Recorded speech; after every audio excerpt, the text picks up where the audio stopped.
بسم الله الرحمن الرحيم، والصلاة والسلام على أشرف المرسلين سيدنا محمد عليه أفضل الصلاة وأتم التسليم.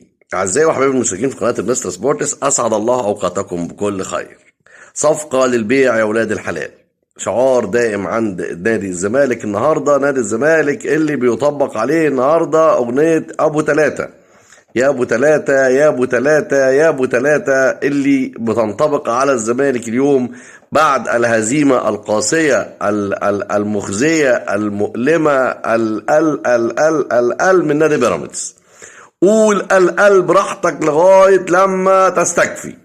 نادي الزمالك النهاردة نادي بيراميدز بيمسكوا النهاردة بصراحة، يعني كنا بنقول حد يحوش بيراميدز من على الزمالك يا جماعة. بيراميدز افترس الزمالك النهاردة افتراس يعني بشكل فظيع. نادي الزمالك لم يقاوم، ونادي الزمالك طلع بثلاثية، انهزم بثلاثية مع الرأفة. يعني اخذت الرأفة في قلوب نادي بيراميدز، الا انهم حلوا شوية عن الزمالك، ويعني ايه يعني هديوا شوية كده في ان هم ما يفتحوش سكور كبير. نادي الزمالك اللي بيخرج من الموسم الانتقالات الشتوية اللي انتهى اليوم بصفر اليدين. كل العمل او كل الانجاز اللي عمله مجلس حسين لبيب رئيس الزمالك هو التجديد لزيزو، ولسه بيحاولوا ان هم يجددوا لعبد الله السعيد.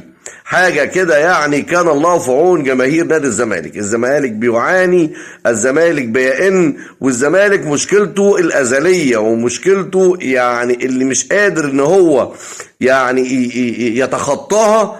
ودي بصراحة والله ومن حد أهلاوي محب ليه الكرة المصرية عموما ومحب ليه جميع الأندية. يعني أنا واحد من الناس النهاردة كنت بتفرج على ماتش الإسماعيلي وكنت حزين جدا جدا لهزيمة الإسماعيلي، يعني بصرف النظر عن أي خلافات او اي حاجة بين الاهلي والاسماعيلي. بس انا دايما يعني بحب الفرق الجماهيرية، يعني احب بلدية المحلة، احب الاسماعيلي، احب المصري، الفرق اللي هي بتمثل محافظات يا جماعة.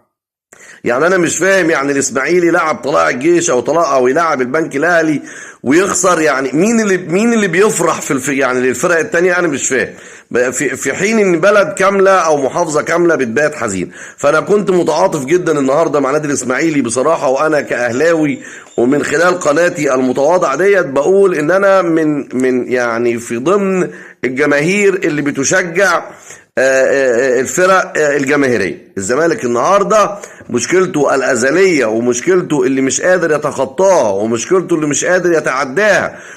ولو فعلا نادي الزمالك تعدى او تخطى المشكلة دي هيبقى في حتة تانية. ايه هي بقى المشكلة دي يا جماعة؟ هي انه باصص للنادي الاهلي. مشكلة الزمالك انه باصص للنادي الاهلي، عامل زي العيل الخايب، تمام؟ لما يكون دايما باصص لعيل شاطر ما بيشتغلش على نفسه، هو كل اللي شاغل ذهنه ان هو العيل الشاطر ده، يعني هو باصص لحد تاني. ده ما تبصش للي في ايد غيرك، يعني بص لنفسك انت، اشتغل على نفسك انت. الزمالك مش قادر ينسى او مش قادر يتخطى اللقطة دي، ان هو دايما مركز مع النادي الاهلي، مركز مع صفقات النادي الاهلي، مركز مع الاهلي جاب ايه، مركز مع الاهلي عمل ايه. يعني ده من اكتر الحاجات اللي مسببه مشاكل او مخليها الزمالك متبرجل. تمام؟ عارف انت لما تكون راكب عربيه واتلت منك كده، اللي هو مع اي مطب تبطل، مع اي نقره تبطل، مع اي غياره تبطل.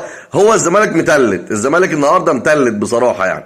فانت لو ركزت في شغلك انت وركزت في صفقاتك وركزت، انما انت مركز مع نادي الاهلي، يعني انا لا اكاد يعني اجزم ان جماهير ان جميع لاعبين نادي الزمالك امبارح اتفرجوا جميعا على فيديو الرائع الفظيع المريع لتقديم اشرف بن شرقي. تقديم اشرف بن شرقي وفيديو التقديم بتاعه يا جماعة للنادي الاهلي كان يعني عبقرية فوق الفوق. ولم وما نسيش المخرج برضو واللي قايمين على الفيديو ان برضو لازم يعني يدونا كام لقطة كده للزمالك. يعني لو ركزت في الفيديو هتلاقي فيه كام حاجة بيضة بخطين حمر كده في ظهر بن شرقي، في كام موقف كده وهو واقف، يعني برضو يعني لازم يجيبوا الزمالك في الموضوع. فلاعيبه الزمالك نفسيهم يعني اللي هو ليله المباراه مركزين في فيديو اشرف بن شرقي، ويمكن كل اللاعيبه اتكلموا عنه. صفقة أشرف بن شرقي بالنسبة للأهلي لا تمثل صفقة عادية. صفقة، اسمع مني، يعني اسمع مني وخد الكلمتين دول. صفقات النادي الأهلي اللي أبرمها كلها من أيام رضا عبد العال، من أيام يعني كلهم كوم طارق السعيد، الناس اللي هي انتقلت من الزمالك للأهلي كلها كوم، وصفقة أشرف بن شرقي كوم تاني. ايه بقى الكوميدي في الموضوع، او ايه اللي يعني اللي عامل ازمه في نفسيه في الموضوع؟ ان اشرف بن شرقي الصفقه بتاعته ديت يا جماعه هتؤثر نفسيا على مجلس اداره النادي الزمالك وعلى جماهير نادي الزمالك نفسيا. عارف يعني انت لما تضغط على حد قدامك نفسيا، يعني يقولوا ان هو ايه، يعني بيتكلم معاه كده، بص ده بيسنله على البارد كده، اللي هو بيديله كلام كده من تحت لتحت كده نفسيا، بيشتغل عليه نفسيا. عارفين الحرب الباردة هي نفس القصة. طب ايه بقى الملخص في ان صفقة اشرف بن شرقي هي صفقة نفسية؟ يعني هي في المقام الاول اكتر من انها مطلوبة وان هو مركز مطلوب في الملعب، ان هي صفقة نفسية. ان اشرف بن شرقي يا جماعة خرج من نادي الزمالك من الباب الكبير. اشرف بن شرقي يا اخوانا خرج وهو متكرم من جماهير الزمالك، وهو متكرم من مجلس إدارة نادي الزمالك، وهو عامل كل حاجة في الزمالك والزمالك عامل له كل حاجة.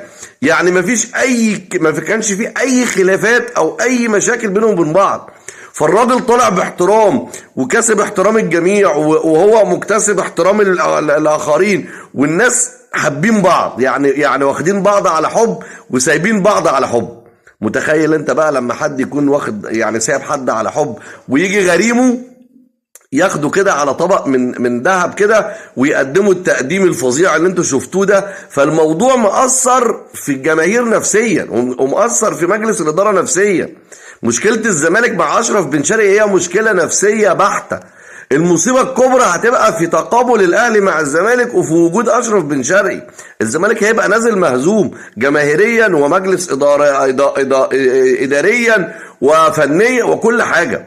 فصفقة أشرف بن شرقي احنا بنقول شابوه لكل واحد فكر فيها، لأنها فعلا هتهد المنافس بمعنى الكورة، يعني هتهد المنافس نفسيا. الزمالك لو ركز في صفقاته ولو ركز في لاعبته ولو ركز في نفسه هيبقى في حتة تانية. لكن الزمالك مركز مع الاهلي. يا عم انت مالك ومال الاهلي؟ الاهلي في طريقه وانت في طريقه. لا، مركز معاه، اشوفه جاب مين ما جابش مين، النهارده 20 ولسه ما اعلنش. ومشكله الاهلي بقى في السريه التامه اللي بتحيط بالصفقات بتاعته. يعني انت لو شفت صفقات الاهلي لغايه يوم 25 يناير ما كانش اعظم المتفائلين ولا العرافين في الاهلاويه عارف في ايه اللي هيتم او هيجيبوا مين. مره واحده دخلوا علينا بمجموعة الصفقات بصراحة ولا أروع. موسم شتوي، موسم انتقالات شتوي على أروع ما يكون. نرفع القبعة لكل واحد ساهم في الإنجاز ده. وخليكم فاكرين إن صفقة أشرف بن شرقي صفقة نفسية في المقام الأول. هارد لك للزمالك على الثلاثة النهاردة اللي كان ممكن يبقى 4 و5 و6. وشفنا طبعا اللي حصل، وشفنا زيزو وأحد الجماهير بيقول له روح الأهلي، قال له هروح بعد المباراة. ده اللاعيبة أصلا دماغهم مش مع الفرقة ولا مع النادي. شكرا لحضراتكم وكل سنة وانتم طيبين، والسلام عليكم ورحمة الله وبركاته.